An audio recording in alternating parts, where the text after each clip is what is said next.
Slow piano music. Rain falls on empty streets. A man hums an old Elvis tune. Though, he sang beneath flickering streetlights, voice trembling, coat soaked, shoes worn thin. His name was Ramon de la Cruz, a janitor by day, street performer by night. But when he sang, "Can't Help Falling in Love," even strangers stopped, tears glistening beneath umbrellas. Every coin that dropped into his guitar case went to something sacred, not dreams of fame, but medicine for his ailing mother back home. Ramon once dreamed of being a singer. But life had chosen survival instead.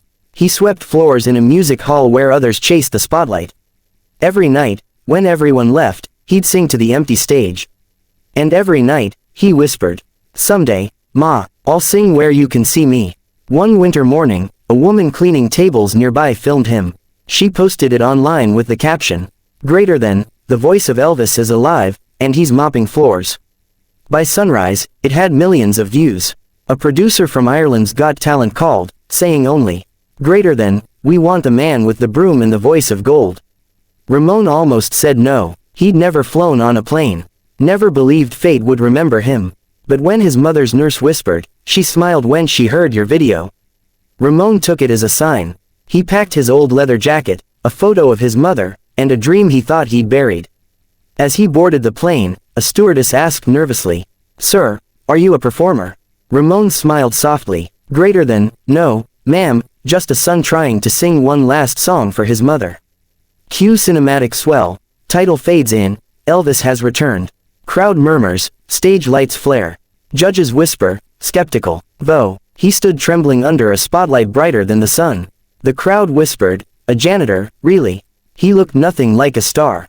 But when the first note left his lips, the room froze. Raymond's voice wasn't imitation, it was reincarnation. Every breath carried pain, love, and a lifetime of sacrifice. When he sang, "Love Me Tender," the audience didn't just hear Elvis. They heard a man carrying the weight of every broken dream. Mid-song, the camera caught him glancing upward, tears forming. The host thought he was overwhelmed. But in truth, he was seeing his mother, in his mind, sitting in her hospital bed. Smiling, mouthing along to every lyric. By the final chorus, the crowd was on their feet. The judges didn't wait for the last note. A golden confetti rain fell as the buzzer blazed, golden ticket. Backstage, Ramon fell to his knees. He called his mother through a video app, hands shaking. "Greater than, Ma, did you see me?" She smiled faintly. "I did, Anik. I told the nurses, Elvis has come back." But that night, just hours later, the hospital called. His mother had quietly passed, peacefully, still watching his performance replayed on her screen. The next morning, Ramon performed again, not to win, but to thank the world for letting his mother hear him sing before she left. As he sang, "If I Can Dream," his voice broke. And the world broke with it. Visual. Audience members weeping, spotlight fades to white. Soft montage. News headlines, reaction clips, children singing his song. Though, within days, Raymond's story became global. Headlines read, "Filipino Elvis revives rock and roll, and our faith in humanity." But fame wasn't what he wanted. He donated every penny of his show's earnings to build a small music school back home. For children who, like him, could only dream from a distance. Yet behind every smile, grief lingered. He wore his mother's ring on a necklace, touching it before every song.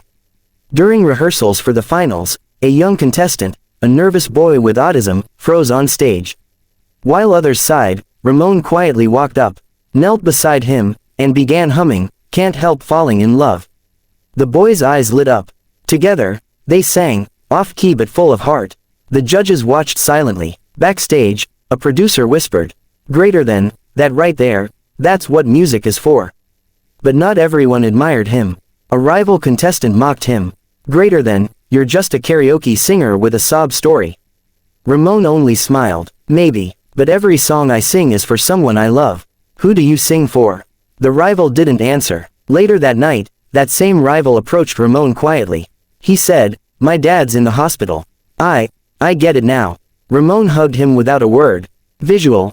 Montage of human kindness, lights, applause, quiet moments backstage.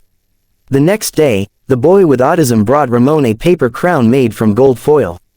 "Greater than, you're Elvis now." Ramon knelt and whispered, "Greater than, no, little man. Elvis is gone, I'm just someone keeping his kindness alive. Crescendo music, final performance night, audience in silence. Though, it was the biggest night of his life, and the first time he sang without fear. Backstage, he whispered to his mother's photo. Greater than, Ma, sing with me one more time. He stepped into the light as fog rolled across the stage. The band began the opening chords of Can't Help Falling in Love. But halfway through, the sound system failed, silence filled the arena.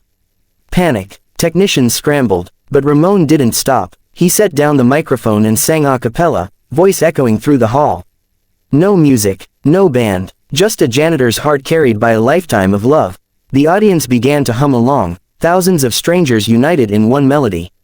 When he finished, tears streamed down faces across the room. A judge whispered through tears. Greater than, that wasn't a performance. That was prayer. He didn't win that night. But when the host announced the results, the crowd erupted, chanting his name.